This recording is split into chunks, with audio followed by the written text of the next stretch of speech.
I'm Marcia Lehman, and I'm a Knox County Master Gardener. Today we're going to be pruning a Yaupon Holly. This is a native plant, but it has lots of different cultivars. And the first thing we went through was a lot of plant identification to figure out whether or not it was a boxwood or another type of holly or the Yaupon Holly. And after our research, we determined that it is in fact a Yaupon Holly. Now, this is a woody, and you'll see wood as we get to work, broadleaf evergreen. It can grow as a shrub or a small tree, and this one is about 20 years old, so it's got a fair amount of growth on it. And it also comes in dwarf cultivars and weeping forms. I've never seen a weeping version, but there are some. So they can be pruned as a part of a formal hedge like you would do with boxwood, or you can let them grow informally. This one has been pruned on a pretty regular basis, and as a result of that, what often happens with routine pruning on boxwoods or shrubs like this is that when you prune on the outside, this is where all the new green growth is, and as we pull it apart and zoom in here, you'll notice all the green is on the outside because in here is not getting any sunlight. So one of the things that has to be done every several years is to actually come in and thin this out and let a little more sunshine into the middle of the plant. But that's a very common thing for homeowners to just come in and shear it to shape and forget that every couple of years they need to come in and thin out.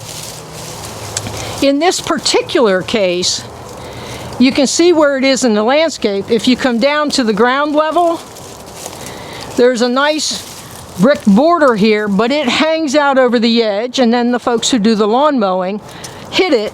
So one of the requests was bring it back so it doesn't hang over. And likewise on the right side, it tends to hang over the border onto the sidewalk. So this is a little bit more of a renovation pruning than an annual routine pruning. And then the other comment I want to make is we thought this was all one shrub. Let's come down to the ground, and you won't be able to see this now, but you really do want to get down here and look deep inside, and we found that there's actually two shrubs here.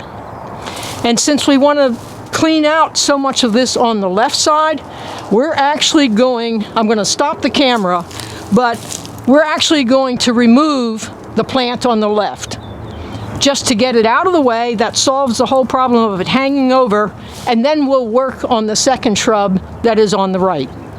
I said I was going to take this plant out completely, but in order to get to the base, I started taking off stems just to create space, and obviously I still have some stubs to clean up. But I think at this point I'm going to change my mind and try and salvage both plants, but both are going to get a really serious pruning. I can now, you may not be able to, but I can now start to see into here. And as I say, I still have some little spindly stuff to take off. I have lots of cuts to clean up. I made them where I could to get access in here. So I changed my mind. I'm going to try and salvage this shrub. I've taken limbs off so that it doesn't hang out over this anymore. And I'm going to shut the camera off and continue to clean up the stuff on the backside, which you will not be able to see. I've cleaned up the base, and you can see I've made lots of cuts, but what I want to point out here is right in front of my hand, you'll see a little stub. And you may wonder why I didn't cut that lower. And the answer is because these two stems grew together. At one point they were just rubbing, and they were smaller, and that would have been the time to remove one. But as thick as this was, you wouldn't see it. But now that we've cleaned out the base of this, you can see that those two grew together, and we call that included bark. Where it joins together is a really weak joint. In a shrub this size, it doesn't make a big difference. It's near the base. We don't have another stem coming out here. In a tree, that would be a really big issue. So I've cleaned up the base, and as I said, I changed my mind. I'm going to try and salvage this bush. And now I'm going to get up and we're going to go work on the top and thin it a little bit.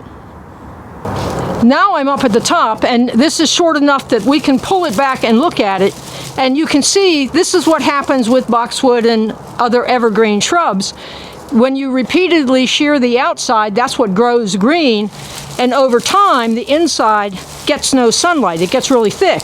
So one of the things I like to do is to just take my gloved hands and run through here, and a lot of the little dead stuff will just kind of pull off, and that helps to thin it a little bit. Sometimes you just grab a handful and kind of crunch it or rub it together to get the little dead pieces. Dead pieces will just snap off real easily, and that can sometimes be all you need to do, but in this case we have a little bit more to do. Let me pull one stem back.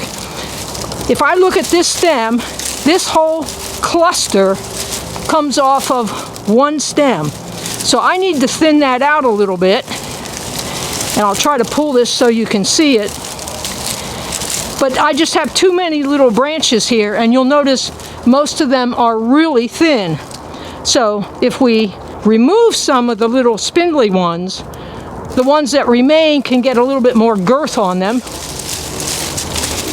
And thinning them will also allow us to get a little more sunlight into the center of the plant and keep it growing green and not always brown on the inside. If it's got a little bit of tip of green, I'll keep it and take the other side. Like here's a little one with one side has and next to it is no green. Snip it right above the leaf.